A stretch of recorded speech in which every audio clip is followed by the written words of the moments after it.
3절입니다. 너는 나 외에는 다른 신들을 내게 두지 말라. 너를 위하여 새긴 우상을 만들지 말고 또 위로 하늘에 있는 것이나 아래로 땅에 있는 것이나 땅 아래 물속에 있는 것의 어떤 형상도 만들지 말며 그것들에게 절하지 말며 그것들을 섬기지 말라.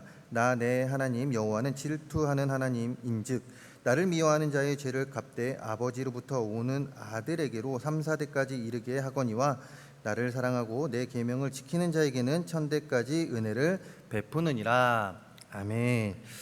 자, 오늘은 소유리 문답, 소유리 문답 벌써 여덟 번째 시간입니다. 여덟 번째 시간으로 45분에서 52분에 기록된 10계명, 저희 얼마 전까지만 해도 이제 목사님 말씀을 통해 우리가 들었던 10계명, 1, 2계명에 대한 설명을 알아보려고 합니다. 자, 지난 시간에 10계명은 도덕법이다 사랑법이라고 했습니다. 기억나시나요? 기억나시죠? 아마 기억 안 나시는 분들도 계실 거예요. 왜냐하면 오늘 아침에 먹은지도 기억이 안 나는데 일주일 전 내용, 어제 내용도 모르는데 근데 꼭 기억나는 건 있더라고요. 드라마 이야기는 기가 막히게 기억하시더라고요. 그런 거 말고 오늘 내용 다음 시간에도 잘 기억하시고 앞으로도 잘 기억하셔서 지난 시간에 배운 거 그리고 또 지지난 시간에 배웠던 거 우리가 소유리 문답 배워왔던 거 잘 기억하셔서 하나님 나라 하나님께 예배 드릴 때 하나님께 영광 돌릴 때 우리 마음껏 예배할 수 있고 마음껏 찬양할 수 있는 우리 성도님들이 되기를 바라는데요. 자, 10계명은 도덕법이고 또한 사랑법이라고 이야기를 했습니다. 이런 10계명을 크게 두 부분으로 나눌 수 있는데요. 크게 두 부분으로 나누는데 첫 번째는 1에서 4계명. 저기 파란색으로 해서 눈이 아프신가요? 괜찮으시죠? 어쩔 수 없습니다. 파란색으로 했기 때문에 쭉 봐야 돼요. 저렇게. 자, 1에서 4계명은 하나님 사랑, 하나님과의 관계, 즉 하나님과 우리 사람이 지켜야 될 그 계명이죠. 그래서 하나님 사랑법이기 때문에 하나님 사랑에 대해서 나타내고 있고요. 5에서 10계명은 사람과 사람과의 관계에 있는 법이죠. 지켜야 될 그 법들, 즉 이웃과의 관계의 법이기 때문에 5에서 10계명은 이웃 사랑에 대한 내용이 나옵니다. 즉 1에서 4계명은 하나님의 사랑이고요. 그 다음에 5에서 10계명을 통한 이웃 사랑으로 나뉠 수 있는데 이렇게 보시면서 우리가 나머지 이제 10계명을 이제 소유리 문답에서 나오는 10계명을 이제 좀 봐갈 때 조금 더 이해가 쉬울 거예요. 그런데 10계명의 시작은 바로 하나님께서 오늘 읽은 3절 말씀 너는 나 외에 다른 신을 내게 두지 말라라고 바로 시작하지 않습니다. 바로 시작하지 않는다는 것이에요. 무슨 말이냐? 서두가 있다라는 것이에요. 머릿말이 있다 이것입니다. 너는 나 외에 다른 신을 섬기지 말라라고 먼저 시작하는 것이 아니라 우리 20장 2절로 우리 함께 읽도록 하겠습니다. 20장 2절입니다. 나는 너를 애굽 땅 종 되었던 집에서 인도하여 낸 내 하나님 여호와니라. 라는 이 머릿말로부터 이 10계명이 시작이 된다 이것입니다. 즉 20장 3절의 말씀부터 시작되는 게 아니라 2절부터 시작이 되는데 그렇다면 10계명이 왜 이 머릿말과 함께 시작이 됐을까 이것입니다. 그 이유는 원래 이스라엘은 어떤 자였죠? 애굽의 식민지 생활을 하던 자들이었죠. 그런데 그들을 누가 탈출시킵니까? 자, 모세가 탈출시키나요? 모세를 사용하시는 하나님께서. 그렇기 때문에 이스라엘의 출애굽을 모세가 시켰습니다. 맞는 말이지만 저희는 정확하게 말씀드려야 되는 게 무엇이냐? 하나님이 모세를 사용하셔서 이스라엘을 출애굽시켰습니다 라고 대답을 해줘야 돼요. 하나님이십니다. 하나님께서 이런 애굽에서 종노릇하는 이렇게 비참한 세월을 보내던 이스라엘을 출애굽시킵니다. 자, 이때 이스라엘의 마음은 어땠을까요? 자, 애굽에서 진짜 막 종노릇하면서 진짜 비참한 생활을 합니다. 그런데 거기서 나왔어요. 출애굽이 됐어요. 어땠을까요? 기분이 와! 저만 그럴까요? 너무 좋지 않을까요? 너무 좋았겠죠. 자, 너무 신났습니다. 너무나도 감사했죠. 하나님을 향한 감사로 충만했을 것입니다. 하나님께 기쁜 마음으로 순종하고 싶었겠죠. 이것이 핵심이라는 것이에요. 이것이 핵심이라는 것입니다. 무엇이냐? 바로 자발적으로 하나님은 이스라엘이 자발적으로 10계명에 순종하기를 원했습니다. 그렇기 때문에 십계명을 먼저 주는 것이 아니라 이 이야기를 통해서, 즉 2절 말씀을 통해 너희들이 자발적으로 이 십계명을 순종했으면 좋겠다라고 먼저 이야기를 하시죠. 그리고 나서 이 십계명이 기록이 되는데, 자, 이 머릿말은요 다음과 같은 4가지 질문으로 구성이 됩니다. 뭐냐? 누가 십계명을 주셨는지, 또한 누구에게 주셨는지, 언제 주셨는지, 왜 지켜야 하는지의 답, 이 답에 대해서 구성이 되는데, 자, 이 답을 한번 보게 되면 십계명은 누가 주셨을까요? 예, 이렇게 소리가 작으면 저는 다시 물어보니 크게 얘기해 주셔야 돼요. 그리고 답도 적혀 있잖아요. 맞죠? 예, 제가 답 없는 거를 물어보는 게 아니잖아요. 십계명은 누가 주셨습니까? 하나님이 누구에게? 1차적으로는 애굽에 노예했던 이스라엘에게. 자, 1차적으로는 애굽에 노예했던 이스라엘입니다. 그러면 2차는 누구요? 바로 여기 있는 나에게 주셨다라는 것이죠. 자, 그럼 언제 주셨을까요?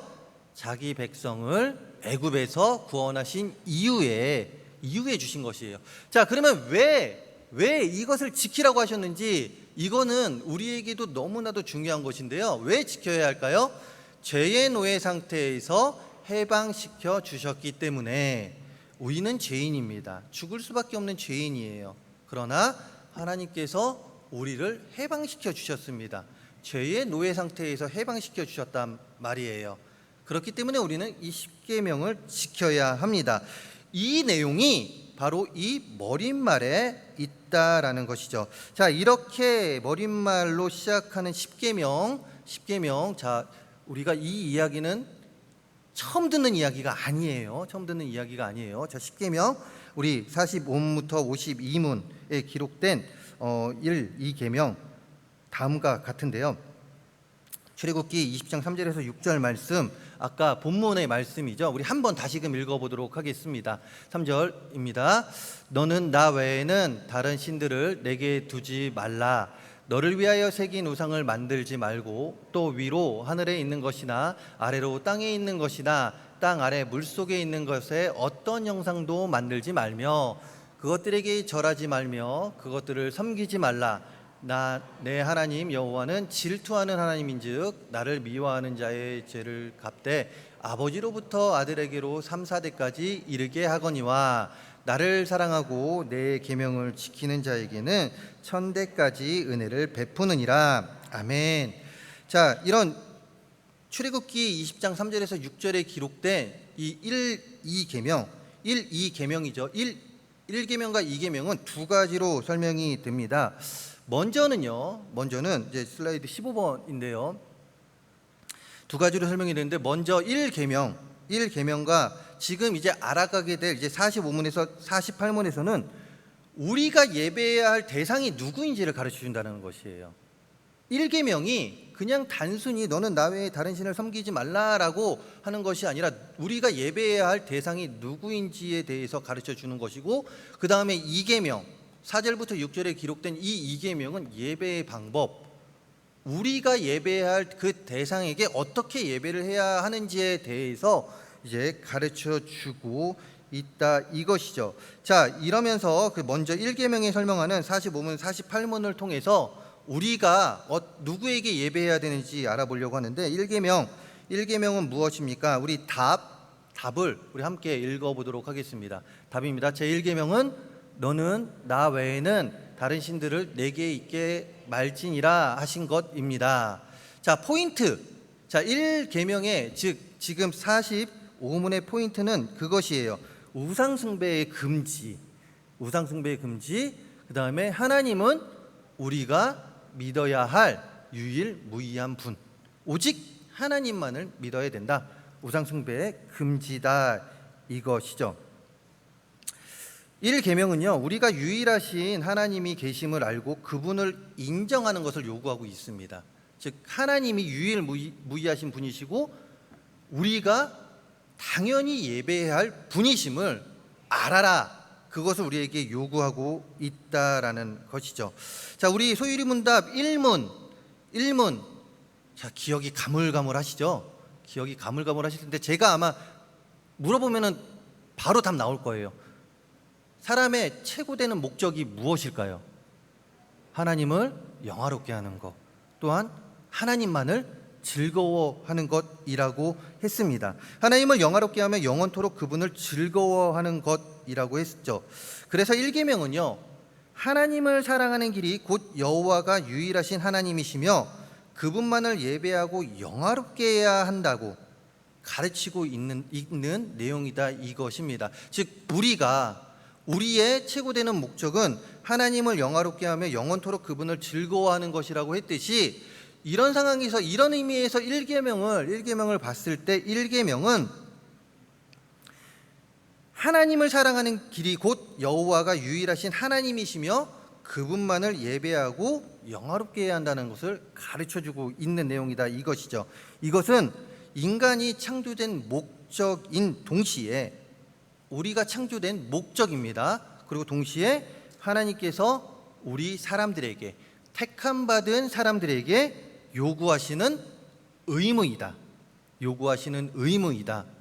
즉 의상 숭배를 하지 말고 하나님만이 유일무이하신 분이시다. 우리가 오직 바라봐야 될 분은 오직 하나님 한 분밖에 없다. 이것을 우리에게 지금 요구하고 있다는 것이에요. 이것이 바로 의무이다, 선택이 아닌 의무임을 가르쳐주고 있습니다. 이런 의미에서 너는 나 외에 다른 신을 내게 두지 말라라는 이 말은 하나님만이 홀로 참되신 하나님이시며, 아멘이십니까? 그 하나님만을 알고 인정하라 라는 말이 되죠. 그러면서 이제 46문에서 1계명이 이제 택함 받은 백성들에게 명하는 것이 무엇인지에 대한 답을 주는데요. 우리 46문의 답, 제 슬라이드 20번에 있는데 우리 답을 한번 읽어보도록 하겠습니다. 첫 번째부터 우리 하나하나씩 읽어갈게요. 자, 하나님께서 시작. 하나님께서 유일하고 참되신 하나님이시고 우리의 하나님이심을 알고 인정하며 그에 합당하게 하나님을 경배하고 영화롭게 하라. 자, 이런 의미에서 우리 포인트 함께 읽어볼까요? 하나님을 경배하고 영화롭게 하라. 자, 이게 제가 적은 것이 아니에요. 46문의 답에 다 그대로 나온 것입니다. 46문의 답을 딱 보게 되면 바로 저 이야기가 나온다, 이것이죠.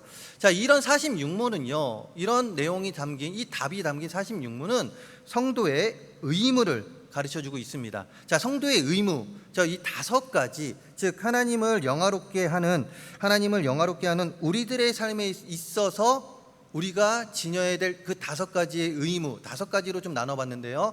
자, 우리 첫 번째 한번 읽어보겠습니다. 오직 하나님만 경배, 영화롭게 해야 하며. 자, 오직 하나님만을 경배해야 한다, 이것이에요. 오직 하나님만을 예배해야 한다, 이것입니다.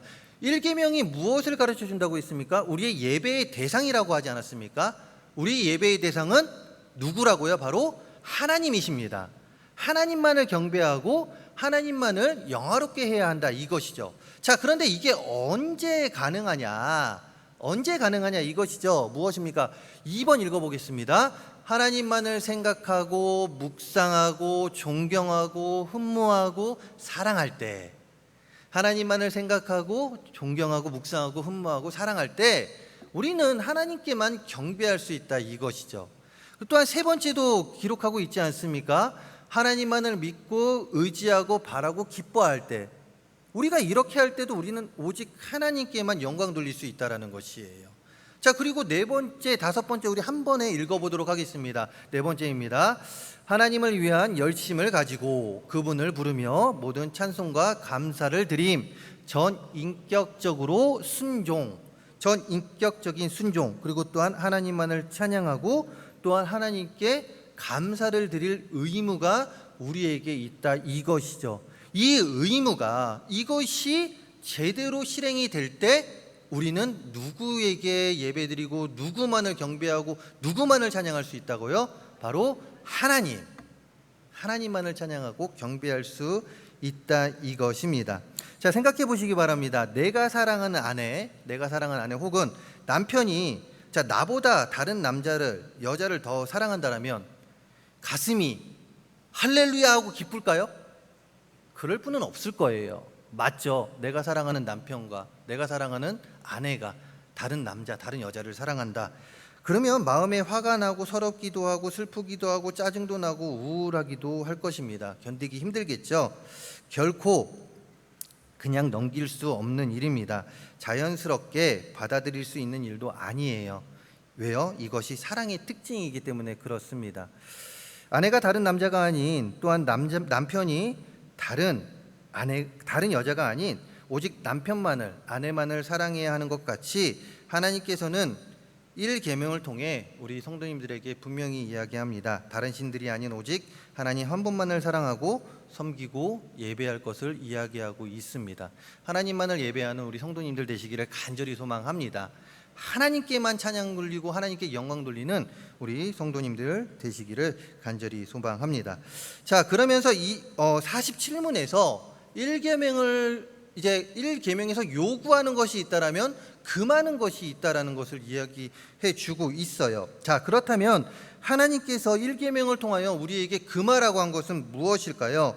우리 답을 한번 읽어 보겠습니다. 답. 자, 우리 하나하나씩 읽어 보겠습니다. 시작. 하나님을 부인하는 것, 경배하지 않거나 영화롭게 하지 않는 것, 다른 이에게 경배와 영광을 돌리는 것. 자, 우리 포인트, 우리 47문, 47문의 포인트를 함께 읽어보겠습니다. 시작. 하나님이 아닌 다른 신을 섬기거나 다른 것을 경배하는 것은 죄악이다. 자, 하나님이 아닌 다른 신을 섬기거나 다른 것을 경배하는 것은 죄악이다라고 이야기합니다. 자, 1계명에서 금하는 것은 세 가지예요. 하나님을 부인하고 경배하지 않거나 영화롭게 하지 않는 것, 또한 다른 이에게 경배와 영광을 돌리는 일이라고 합니다. 자, 그렇다면 저 세 개는 무엇이냐? 저 세 개는 우리가 한 번쯤은 들어봤을 이야기인데요. 바로 무신론 들어보셨죠? 그 다음에 신성모독, 바로 우상숭배가 됩니다. 자, 첫 번째 하나님을 부인하는 것은 무신론이죠. 하나님이 없다라고 이야기하는 것 무신론입니다. 자, 무신론 무엇이냐? 우리 시편 14편 1절에 기록된 이 상반절에 기록된 이야기 그 말씀으로 한번 함께 읽어보도록 하겠습니다. 14편 1절입니다. 어리석은 자는 그의 마음에 이르기를 하나님이 없다 하는도다. 그렇습니다. 무신론은요, 바로 하나님이 없다라고 하는 것입니다. 자, 금하는 것 첫 번째가 무엇이었을까요? 바로 우리의 하나님이심을 부인하는 것이라고 했습니다. 바로 무신론, 하나님이 없다라고 이야기하는 것이죠. 자, 다음에 신성모독입니다. 이 신성모독은 무엇일까요? 우리 함께 읽어보도록 하겠습니다. 참되신 하나님과 우리 하나님으로 경배하지 않고 영화롭게 하지 않는 것, 즉 금하고 있는 것, 신성모독이다, 이것이죠. 자, 그렇다면 이 신성모독이 언제 일어나냐, 언제 우리가 신성모독을 하냐, 그것을 한번 볼 텐데, 자, 언제냐면 우리 슬라이드 28문 보게 되면요, 자, 말씀은 안 읽겠습니다. 우리 위에 있는 내용만 우리 쭉쭉 읽어가면서 넘어갈게요. 신성모독이 언제 신성모독, 하나님께 드리는 예배와 영광에 비춰볼 때 어느 경우에 나타나냐? 자, 우리 첫 번째 언제입니까? 함께 읽겠습니다. 사람이 하나님을 알지 않거나 하나님을 곡해할 때. 자, 말씀은 로마서 4장 22절의 말씀. 즉, 사람이 하나님을 알지 않거나 하나님을 곡해할 때 신성모독이 일어난다라는 것이에요. 자, 나타난다 이것이죠. 자, 두 번째로 사람이 하나님을 잊어버릴 때. 자, 택함받은 우리가 하나님을 잊어버릴 때 우리는 하나님이 없다라고 이야기할 수 있지만 신성모독, 하나님을 모독하는 일이 벌어진다 이것이죠. 로마서 2장 32절의 말씀, 처녀가 어찌 그의 폐물을 잊겠느냐, 신부가 어찌 그의 예복을 잊겠느냐, 오직 내 백성은 나를 잊었나니 그날 수는 셀 수가 없거늘 이라고 예레미야 2장 32절, 예레미야 2장 32절. 제 눈도 잘 안 보여요, 사실. 지금 예레미야인데 로마서로 읽었는데요. 예레미야 2장 32절에 그렇게 기록하고 있듯이 사람이 하나님을 잊어버릴 때 이런 신성모독이 일어나고요. 자, 이제 세 번째 언제 일어나냐? 우리 함께 읽어보도록 하겠습니다. 하나님을 미워하거나 하나님보다 자기 자신과 다른 어떤 것을 더 사랑할 때, 피조물을 더 사모하거나 육신의 팔을 더 신뢰하거나 감각의 대상을 더 즐길 때, 그리고 또 마음이 하나님으로부터 조금씩 멀어질 때, 하나님으로부터 멀어질 때, 그리고 또한 하나님을 의지하는 것이 아니라 다른 것을 의지하며 살아갈 때, 이런 신성모독이 일어난다 이것이죠. 자, 그리고 마지막으로 언제 일어납니까? 우리 4번 함께 읽어보도록 하겠습니다. 하나님께 돌아가야 할 경배와 영광을 그 사람의 속마음으로든지 외부적으로든지 돌리지 않거나 무시해 버릴 때, 하나님께 돌아가야 할 그 경배와 영광을 속마음으로든지 외부적으로든지 돌리지 않거나 무시할 때 그렇게 된다는 것이에요. 즉 우리가 예배하지 않을 때, 하나님을 찬양하지 않을 때, 오직 찬양과 경배와 예배를 받으시기에 합당하신 하나님 한 분께 우리가 예배하지 않을 때, 그 말씀을 듣지 않을 때, 그 말씀을 찬양하지 않을 때, 그 하나님을 찬양하지 않을 때, 우리가 알게 모르게 이 신성모독, 하나님을 모독하는 삶을 산다 이것이죠. 자, 그래서 신성모독이 있고요. 다음에 이제 우상숭배입니다. 우상숭배.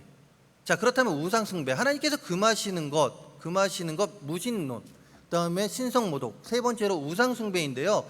우상숭배는 무엇입니까? 우상숭배는 우리 함께 있습니다. 우상숭배는 응당 하나님께만 돌아가야 할 경배와 영광을 다른 어떤 대상에다 바치는 것입니다. 아멘.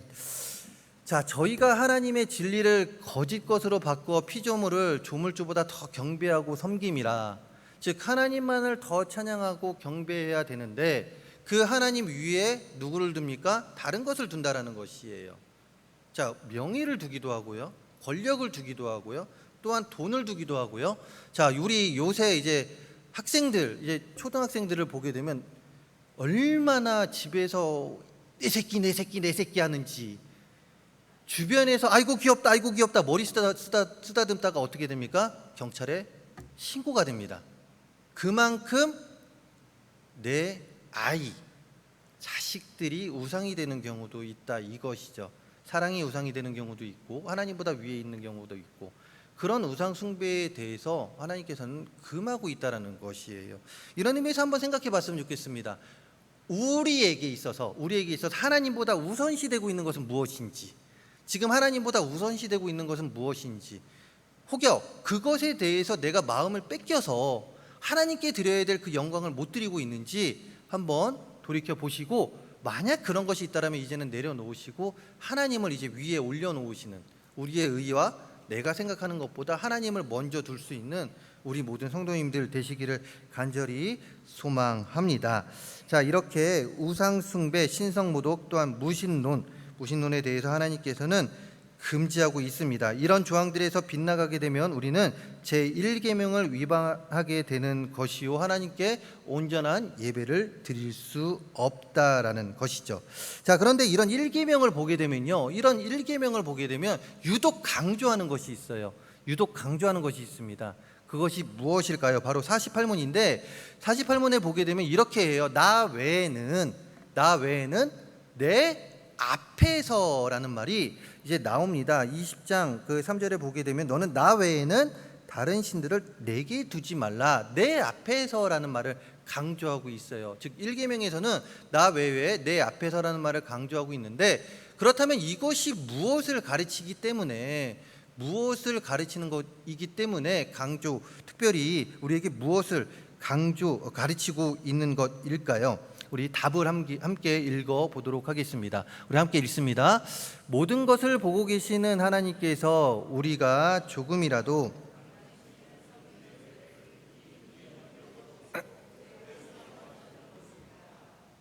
자, 포인트 우리 함께 읽겠습니다. 우상 숭배하는 것을 싫어하신다. 자, 1계명에서 이제 나 외에이란 표현이 강조되고 있는데, 자, 이 표현은요, 너는 나 외에 다른 신을 두지 말라. 나 외에는 영어 성경에서 이 말을 어떻게 쓰고 있냐? 나 외에는 이 말은요, before me라고 씁니다. before me, 즉 내 전에, 내 앞에. 그리고 또한 라틴어 번역본에는 이를 코람데오라고 기록하고 있어요. 코람데오 우리 너무나 많이 들어보셨죠? 코람데오 무슨 말입니까? 하나님 앞에서. 하나님 앞에서라는 말, 즉 하나님 앞에서, 나의 앞에서라는 말이죠. 나 외에는 말은요, 나 외에라는 이 말이 바로 하나님 앞에서, 즉 나의 앞에서입니다. 그렇기 때문에 우리가 출애굽기 20장 3절의 말씀을 정확하게 번역본 원본에 의거하여 번역하면 다음과 같이 읽혀집니다. 우리 함께 읽어보도록 할 텐데요. 무엇이라고 읽힐까요? 너는 잊게 말라 다른 신들을 나의 면전에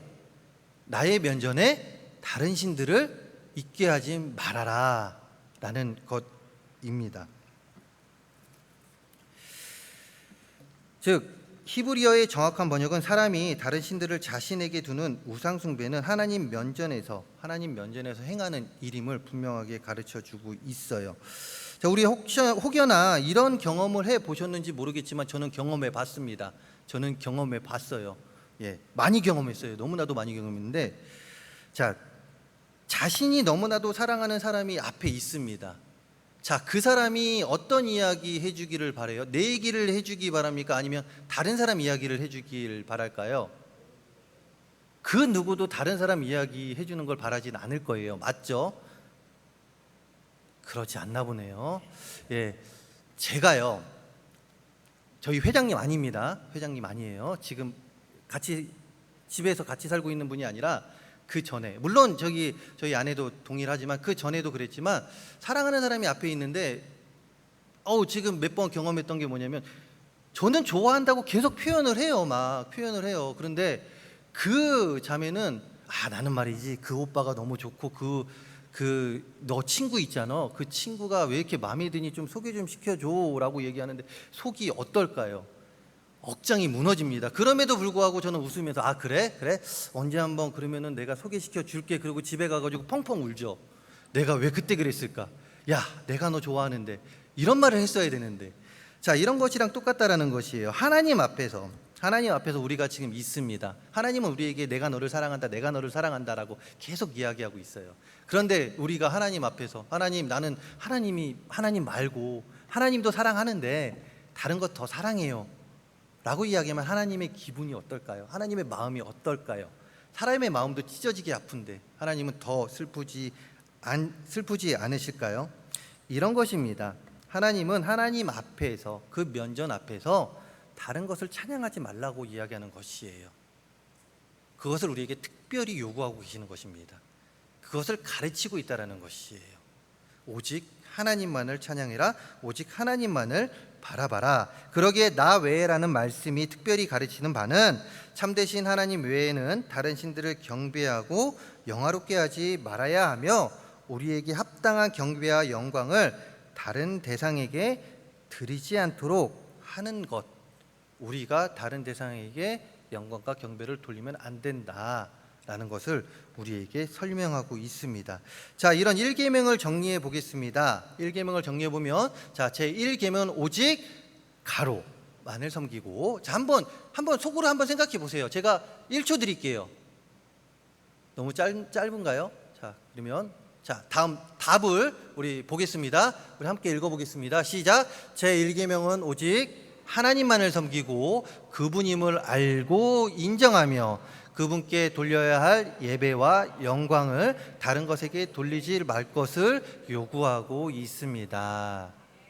하나님만을 찬양하시기 바랍니다. 하나님만을 경배하시기 바랍니다. 하나님을 알아가며 힘써 나아가는 우리 성도님들, 그리하여 하나님께 예배하고 영광 돌리며 그 가운데 하나님께서 우리에게 요구하시는 그 모든 것들 잘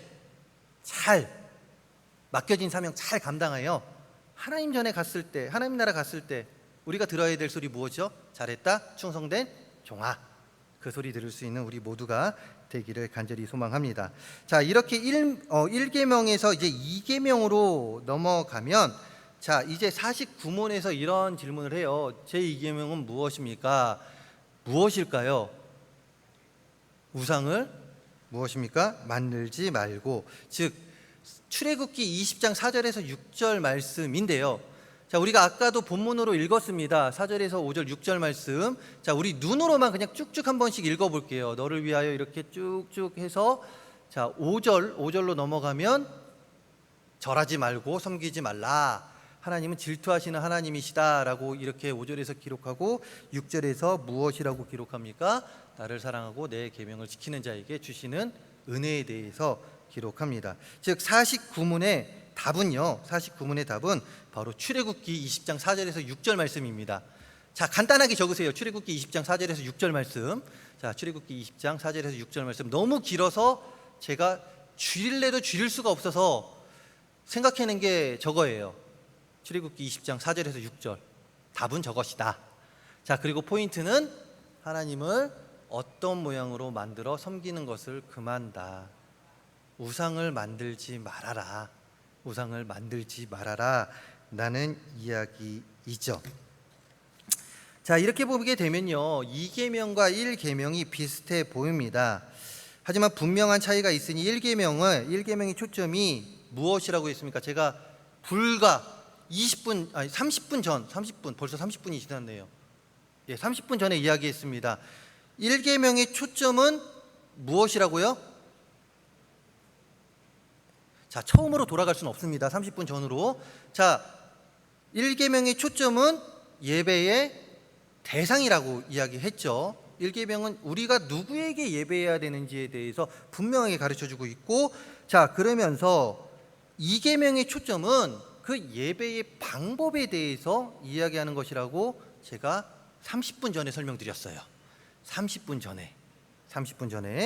자, 특히 2계명이 담긴 오늘 본문 4절과 5절을 보게 되면 우상을 만들지 말라는 말씀과 함께 그것들에게 절하지 말고 섬기지 말라라고 이야기합니다. 예배의 방법이에요. 그것들에게 예배하지 말라, 즉 절하지 말고 섬기지 말라라고 하고 계신 것이죠. 하나님께서 금하고 계신 거짓되고 잘못된 예배 방식이 무엇인지 분명하게 이제 2계명에서 가르쳐 주고 있는데, 그렇다면 2계명을 통해 우리에게 명하시고 있는 것, 2계명을 통해 우리에게 명하고 있는 것이 무엇인지 우리 그 답과 포인트를 읽어보도록 하겠습니다. 답입니다.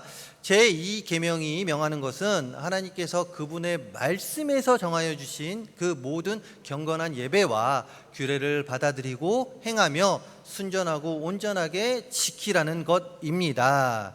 자, 포인트는 함께 읽습니다. 하나님께서 말씀 가운데 정하신 바에 따라 예배하라. 하나님께서 말씀 가운데 정하신 바에 따라 예배하라 라는 것이에요. 이 말을 바꿔 말하면 무엇입니까? 우리 마음대로 예배드리지 말아라. 우리 마음대로 예배하지 말라라는 것이에요. 자, 그렇다면 이 예배, 우리 성도에게 있어서 예배는 선택이 아닌 의무입니다.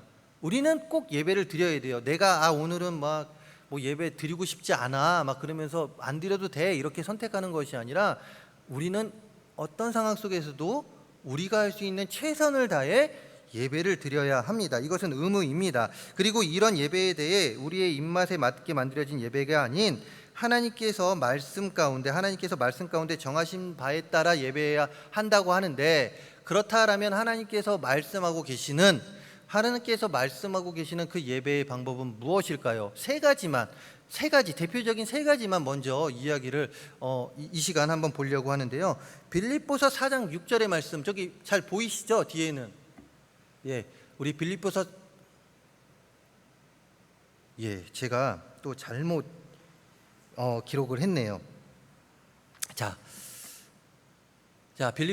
예레미야 4장 22절이 아니라 빌립보서 4장 6절의 말씀인데요. 제가 읽겠습니다. 아무것도 염려하지 말고 다만 모든 일에 기도와 간구로 너희 구할 것을 감사함으로 하나님께 아뢰라. 자, 위의 내용은 맞아요. 말씀이 제가 빌립보서 4장 6절의 말씀인데 제가 잘못 적었는데요. 바로 예배에는 기도가 있어야 한다 이것입니다.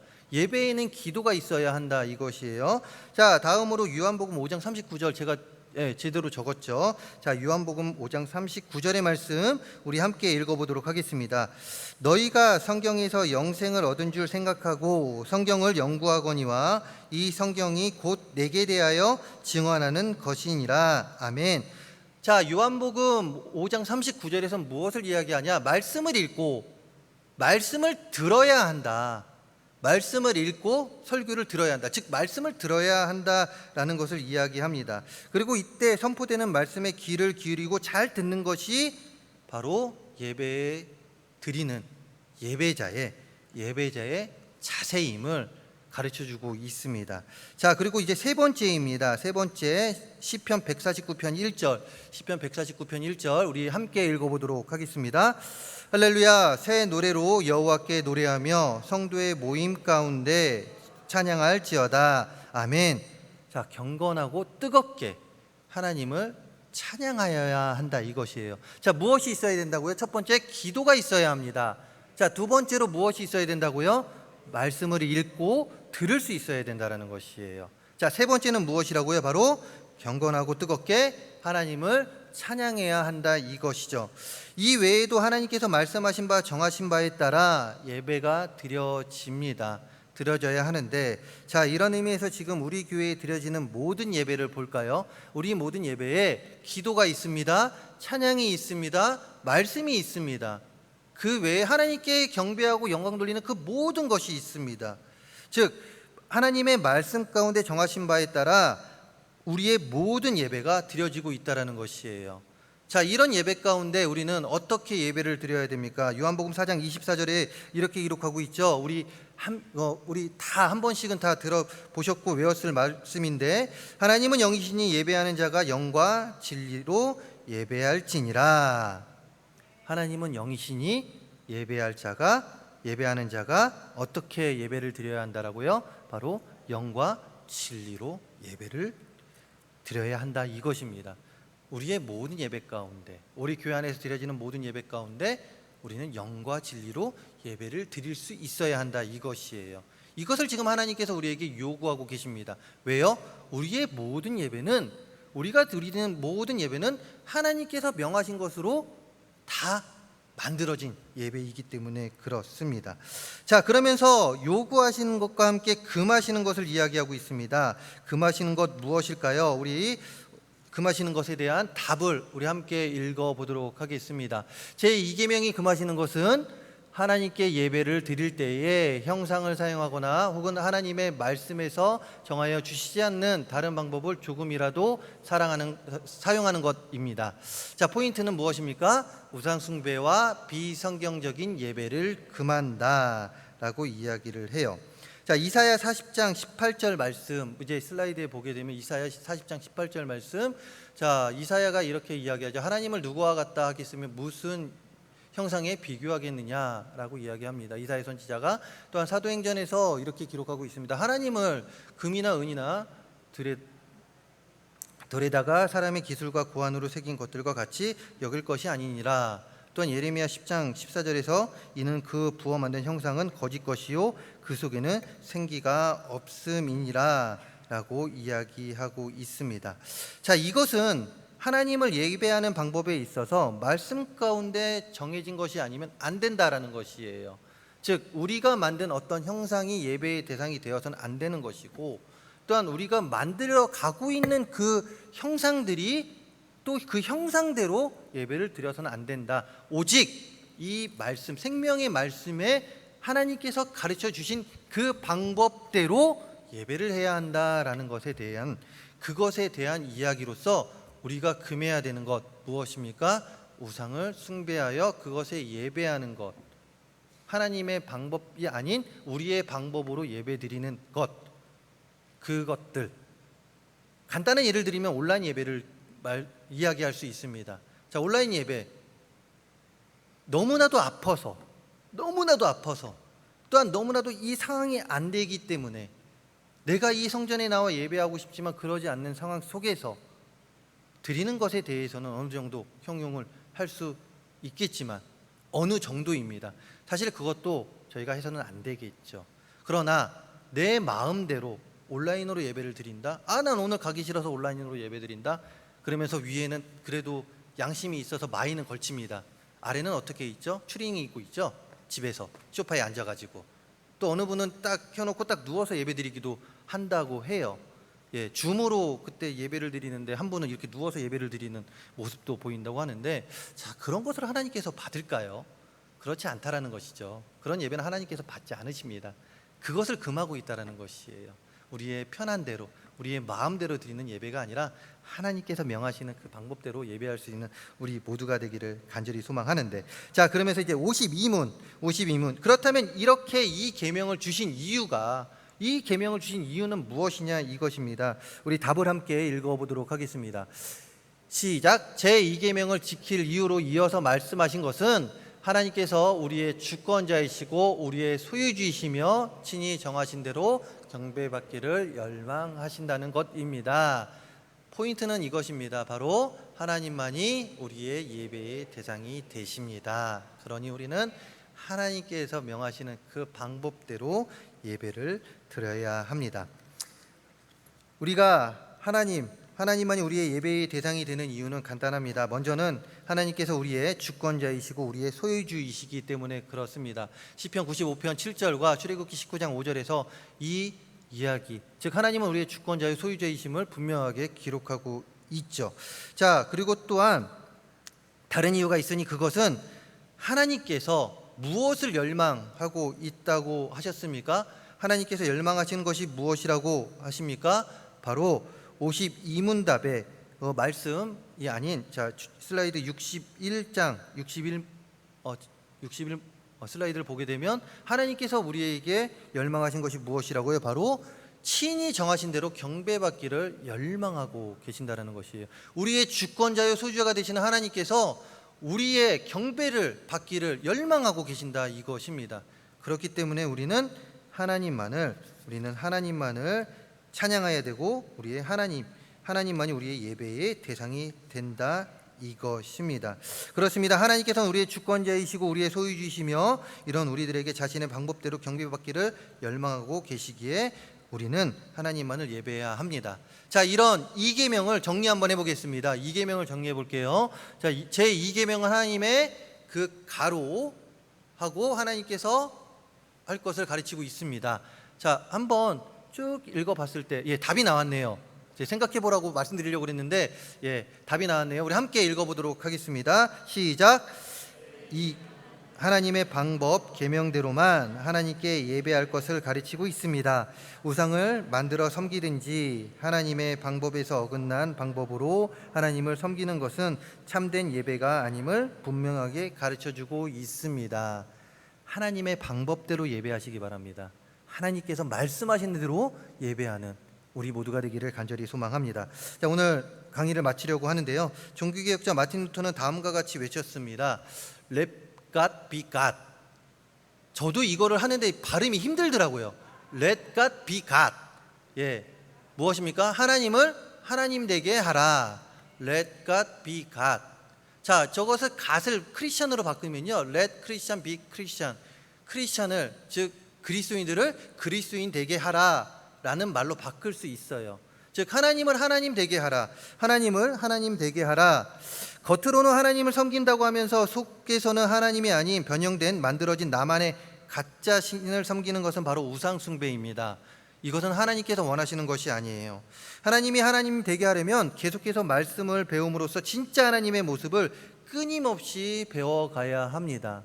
그럴 때에 우리는 오직 우리의 예배의 대상이 되시는 유일하신 하나님께 예배할 수 있고, 또한 우리는 하나님의 말씀대로 하나님께 찬양과 경배와 영광을 돌릴 수 있다, 이것이에요. 기억하시기 바랍니다. 우리의 제일 되는 목적, 하나님을 영화롭게 할 뿐만 아니라 하나님을 영원토록 즐거워하며 Let God be God, 하나님을 하나님 되게 하여야 합니다. 이것은 우리의 선택이 아니라 우리의 의무예요. 즉 우리의 삶을 통해 하나님이 하나님 되게 해야, 그런 삶을 살아갈 수 있어야 한다, 이것입니다. 내가 믿고 싶은 하나님, 내가 원하는 하나님, 내가 조작한 하나님이 아니라 성경이 계시하고 선포하는 참대 하나님을 믿고 섬기며 그 하나님께만 영광과 찬양 돌리며 살아가는 저와 우리 모든 성도님들이 되시기를 주님의 이름으로 축원합니다.